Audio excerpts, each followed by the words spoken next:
Last lecture में हमने देखा कि ड्रग का एब्जॉर्प्शन कैसे होता है बॉडी में। अब हम देखेंगे एक्सक्रीशन। जब ड्रग एब्जॉर्ब हो जाएगी, डिस्ट्रीब्यूट हो जाएगी वेरियस ऑर्गन टिश्यूज़ को, तो उसके बाद उसका बॉडी से एक्सक्रीशन कैसे होगा, वो बाहर कैसे निकलेगी, वरना टॉक्सिसिटी इंक्रीज हो सकती है ड्रग की। ठीक है, the drug are excreted after their therapeutic action.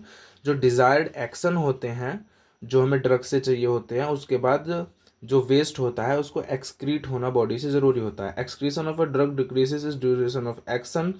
ठीक है, जो ड्रग का एक्सक्रीशन हो जाता है, एक्सक्रीशन की वजह से इसका जो एक्शन होता है उसकी ड्यूरेशन भी कम हो सकती है। ठीक है, सिंपल सी बात है, जब वो बाहर निकल जाएगी बॉडी से तो जो वो एक्ट कर रही थी बॉडी पे वो भी डिक्रीज हो जाएगा। Decrease is toxicity. ठीक है, ये इसकी टॉक्सिसिटी को भी कम करता है, वरना जो वेस्ट है अगर वो बॉडी में ज़्यादा टाइम तक बना रहेगा वो एक केमिकल वेस्ट है और हमारी बॉडी में टॉक्सिसिटी को भी इंक्रीज कर सकता है। May be excreted in an active और इनएक्टिव फॉर्म। जो ड्रग हमारी बॉडी से एक्सक्रीट हुआ है वो एक्टिव फॉर्म में भी हो सकता है और इनएक्टिव फॉर्म में भी हो सकता है। ठीक है, द ड्रग्स आर एलिमिनेटेड और excreted from body in the following veg और मेथड्स। ये कुछ वेज या मेथड्स हैं जिनके थ्रू बॉडी से क्या होता है, ड्रग्स का एक्सक्रीशन होता है। सबसे पहले होता है किडनीज के थ्रू। ड्रग्स का जो एक्सक्रीशन है वो किडनी के थ्रू होता है। किडनी के थ्रू एक्टिव ट्यूबुलर सिक्रीशंस के थ्रू हो सकता है। ठीक है, पेनिसिलिन जो मेडिसिन होती है, ड्रग होती है पेनिसिलिन, इसका जो एक्सक्रीशन होता है वो एक्टिव ट्यूबुलर सीक्रीशंस, ठीक है, इनके थ्रू होता है। पैसिव ग्लोमेरुलर फिल्ट्रेशन और पैसिव ट्यूबुलर इन्फ्यूजन, इनके ये तीन प्रोसेस हैं जिनके थ्रू जिनका किडनी के थ्रू, ये तीनों जो प्रोसेस हैं, ठीक है ना, इनके थ्रू किडनी से एक्सक्रीशन होता है ड्रग्स का। पैसिव ट्यूबुलर इन्फ्यूजन में दिया भी हुआ है, मेपाक्राइन सैलिसाइलेट्स, ठीक है, ये होती हैं जिनका एक्सक्रीशन होता है किडनी से। In case of renal impairment, renal damage, excretion of drug is decreased and the toxicity is increased. ठीक है, अगर रीनल इम्पेयरमेंट हो जाए, किसी वजह से किडनीज ठीक तरीके से फंक्शन नहीं करती हैं, तो जो रीनल डैमेज है इसकी वजह से एक्सक्रीशन नहीं हो पाएगा ड्रग का और जो टॉक्सिसिटी है वो इंक्रीज हो जाएगी।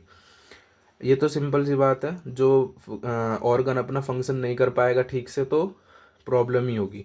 एक्सक्रीशन थ्रू लंग्स, लंग्स के थ्रू भी ड्रग्स का एक्सक्रीशन होता है। जैसे वोलेटाइल ड्रग्स होते हैं, इनहेलेबल जिन्हें बोल देते हैं, ठीक है, जैसे अल्कोहल हो गए, जनरल एनेस्थेटिक्स हो गए, पैराल्डिहाइड्स हो गए, ठीक है, इनका एक्सक्रीशन होता है लंग्स के through. Excretion through saliva, saliva के थ्रू भी ड्रग्स का एक्सक्रीशन होता है। जैसे आयोडाइड्स हो गए, मेटालिक सॉल्ट्स हो गए, इनका जो एक्सक्रीशन होता है बॉडी से वो सलाइवा के थ्रू होता है। Lead is eliminated through saliva and its deposition produces black lining of teeth. जो लेड होता है बॉडी से वो ड्रग्स के थ्रू, जैसे हमने बॉडी में एब्जॉर्ब किया है, उसके बाद वेस्ट बचा है, ठीक है, फिर उसको बॉडी से एलिमिनेट करना भी जरूरी होता है। तो जब वो एलिमिनेट होता है वो सलाइवा के थ्रू एलिमिनेट होता है बॉडी से, एक्सक्रीट होता है, और जो उसका डिपोजिशन होता है उससे जो टीथ होते हैं उन पर ब्लैक लाइनिंग हो जाती है। ठीक है, एक्सक्रीशन थ्रू मिल्क, मिल्क के थ्रू भी कुछ ड्रग्स का एक्सक्रीशन होता है। बेसिक ड्रग है पेथिडीन, ठीक है, पेथिडाइन ड्रग होती है। Breast milk is more acidic then plasma. Excretion through skin, skin के थ्रू भी होता है, जैसे जो मर्क्यूरियल सॉल्ट और जो आर्सेनिक है, ठीक है, जो हैवी मेटल्स होते हैं उनका एक्सक्रीशन बॉडी से स्किन के थ्रू होता है। ठीक है ना, तो जो हैवी मेटल्स होते हैं उनका एक्सक्रीशन कैसे होगा, स्किन के थ्रू होगा बॉडी से। ये देखिए एक्सक्रीशन थ्रू इंटेस्टाइन्स, इंटेस्टाइन्स जो होती हैं, जो परगेटिव्स होती हैं, senna cascara has been absorbed in small intestine which are further excreted in large intestine and pass through faeces. ठीक है, इंटेस्टाइन के थ्रू इनका एक्सक्रीशन होगा और ये फीसिस के रूप में एक्सक्रीट हो जाते हैं बॉडी से। एक्सक्रीशन थ्रू बाइल कैसे, देखिए, medicine like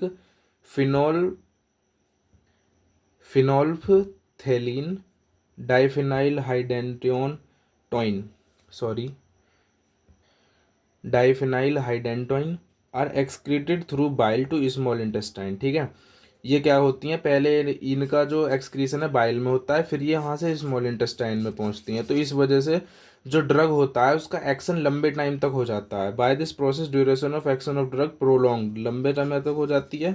and this process is called as enterohepatic circulation of drug.